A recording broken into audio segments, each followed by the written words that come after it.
Okay, so we have another video for you. We, as in me, unless there's a guest appearance from my son because he's upstairs sleeping, which is why I'm kind of whispering. This might be one of my quicker videos. It is the tail end of from a long time ago, and I'm so sorry now. I'm finally getting to the last of the suggestions from a while ago's post. A lot has been going on, but no excuses. I'm getting it done. Okay, so I'm going to give you all the topics. So basically, somebody asked me about attainable goals, genetics, hormones, cellulite, and then getting abs. So I'm going to talk about all of those. So I'm going to start at the top. So it's really, and I'm going to give one of my clients as an example, but it's really great to have a long-term goal and to have something that I talked about it in my last video, that you don't want to look like this person, but you want to attain to be the best you that you can be. So you can have like a frame of mind or to have an idea of what you want to do. Don't ever say, I'm 50 years old, I can't have abs, I can't have nice shoulders, because people have posted videos and pictures on my Facebook. One of the main reasons I started working out at the age of 15, and it was really kind of right when I started to work out with my friend Jeremy, who really got me into this. I ran into this woman on the beach in Long Beach in New York, and she had hair like, I don't know if you remember Roxanne, I guess, from The Police, the really short shaved hair. And I'm 36, going to be 37 years old this year, and I was 15 when I saw this woman, and she was shredded. And I said, oh my God, like, you look absolutely amazing. How old are you? And that was when she schooled me about how you're not supposed to ask a woman how old you are. I mean, I was 15. Who the hell knew that that's a rule? What was a rule? But she said she was 71 years old. And I'll never forget that woman. So I'm going to be ripped when I'm 70 years old. You better believe it. I don't care what, and this has to do with the conversation I was having with somebody yesterday, 2 or 3 people yesterday. It doesn't matter what, and this literally has to do with also genetics. It doesn't matter what your family has. I have cancer in my family. My grandmother passed away of cancer, but it doesn't mean that I have to. You know, I have a lot of things in my family, but I don't believe in necessarily genetics.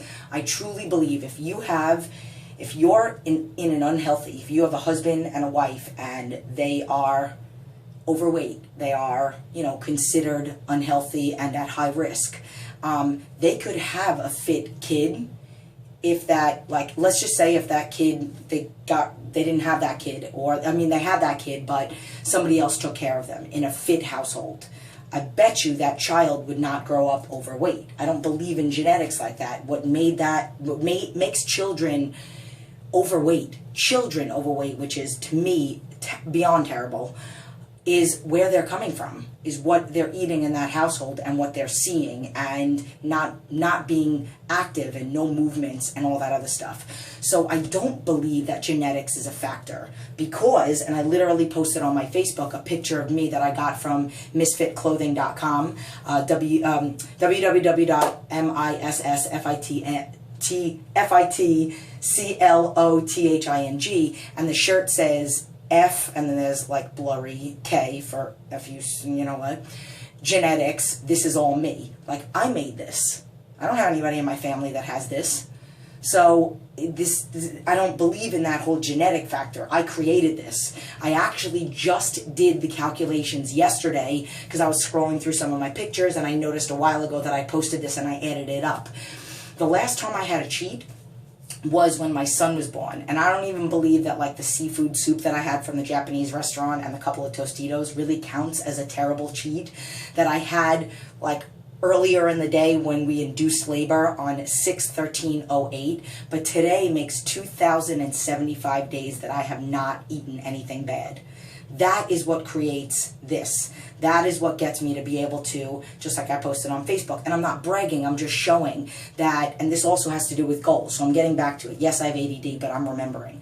So, like, I leg pressed 9 plates on each side. That's like 855 pounds. I wish I would have done the calculations, because I would have put another 445 pounds on it to do 900, even if I only got 1 or 2 reps. So I shouldn't be able to do that at 133 pounds or 132 pounds with Crohn's disease and a thyroid problem. I shouldn't be able to run 5 to 7 miles every day with my fasciitis in my feet. So I say that it's good to have something in your mind, but I say baby goals. And then I'll give you this example of this client.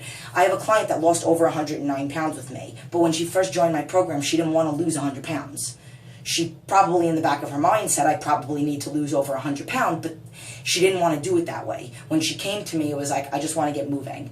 Then it was, I want to lose 20 pounds. Then it was, oh my God, I want to lose 50 pounds. Then it was, I want to get under 200 pounds. Then it was, oh my God, 80 pounds is right around the corner. Oh my God, 100. And then she ended up like having one big week in her last week. So it went from like 100, she was like 98 pounds down, and then she went right to like 105, and then she lost another pound the next week when she didn't even necessarily want to.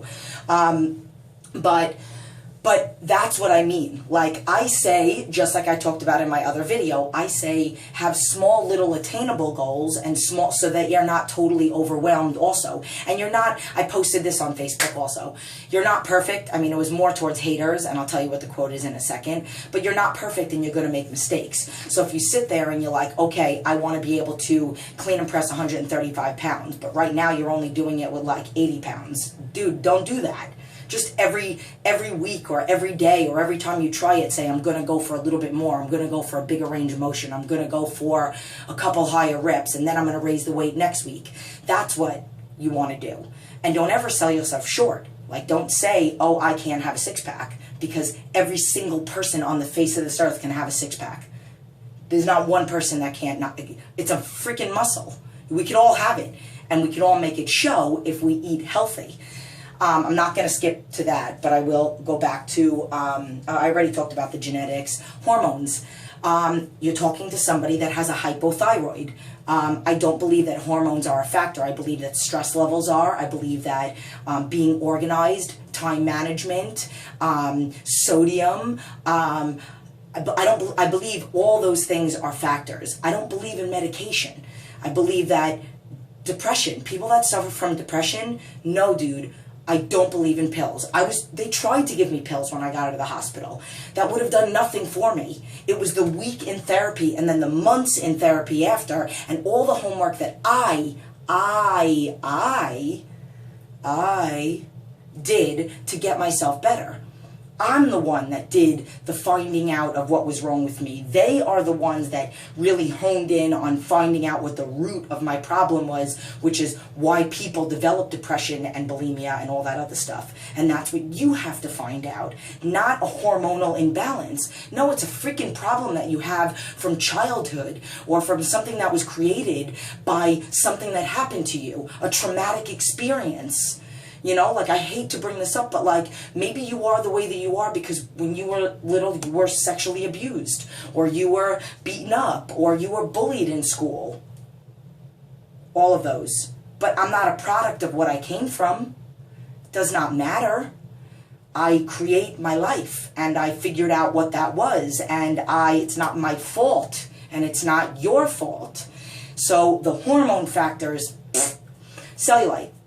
Okay, so I tell people that I swear, may God strike me dead, on every single family member in my family and on myself and everything. I had cellulite on my legs when I was 180 pounds, not when I was pregnant and when I was pregnant. Cellulite, like, this is the area that I held it the most. My legs was like, until recently. Again, you guys only know Facebook Jen and YouTube Jen, but back in the day, no, you couldn't pay me. I don't think I owned a pair of shorts because I would not put them on because I used to have cellulite on my legs. Even when I was a little bit smaller, but definitely when I was bigger. I could have cellulite, which I mean, I'm not going to go and be one of those, like, oh my God, look at this, look at my fat. I'm not going to do that. Oh my God, look at my love handles. Oh wait, that's a muscle. For all the haters that made comments about how I have, chub hanging over. Retards. But if I don't eat the right combinations of food. I could, if I wanted to, and I don't want to, but if I wanted to, I can change something in my food right now, which for me, it's fruit. If I change something, that's one of them.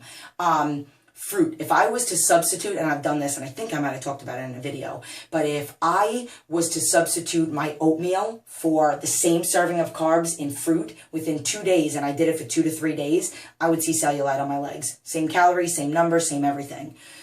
Cellulite is a product of certain food for certain people. I have other clients that have fruit and they don't see cellulite, or they don't hold it here. They hold it more here and not necessarily cellulite, just more of like, you know, the extra weight that we hold on to over here. So it's individualized to each person and the food and all that other stuff. That's why it's really good when I say I don't believe in those squat challenges. I would rather challenge you. I challenge you to eating no man-made food for a whole week and tell me if you see a change, a huge dramatic change in your mind, your body, your soul, your workouts, your everything. And then in reference to the getting abs, dude, I don't do crunches. I don't do reverse crunches. I don't do anything that's like an ab exercise. I have done core workout videos for those that want to do them, but I don't do them because I add them into my workouts. Meaning, I might be doing lat pull down, and then right after that I do something with the band, and then right after that I balance on 2 dumbbells face up, and I grab that dumbbell and I rotate it while my feet are on a bench and my hands are bouncing. That's all core. If I don't engage my core, I'm going to fall. And then I also believe in overtraining the hell out of shoulders, because every core exercise, if you want to go weighted, because I've done that with a 30 and a 35-pound dumbbell, you have to have good stamina and strength in your shoulders. Otherwise, your shoulders will give out before your abs do. These are just a little bit of my philosophies. But you can have the sickest abs, but if you don't tighten up your food, I say try to not have a cheat more than once a week or once every 2 weeks. I haven't cheated in over 2,000 days, just saying. But that, you don't have to have that to have abs, because I have clients that have abs and they get their cheats. But it's about the little things that add up. Like if you have a scoop of something on Wednesday, the little tiniest thing doesn't count. Like you don't get to have an approved cheat. I don't necessarily believe in cheats. I've done a video on that, so I'm not even going to get into that. But talking about how I wanted this to be a quick video, and it's almost 13 minutes, I think I'm going to end there. So abs, yes, work those muscles when you do your workouts. You know, let's say bodybuilding exercise, supersetted with a couple other dynamic movements and some core movements, but that also are really good for the shoulders and for the legs and everything else. And then stupid clean. That's it. So on that note, I'm going to go wake up my son. So apparently no guest appearance. So love you.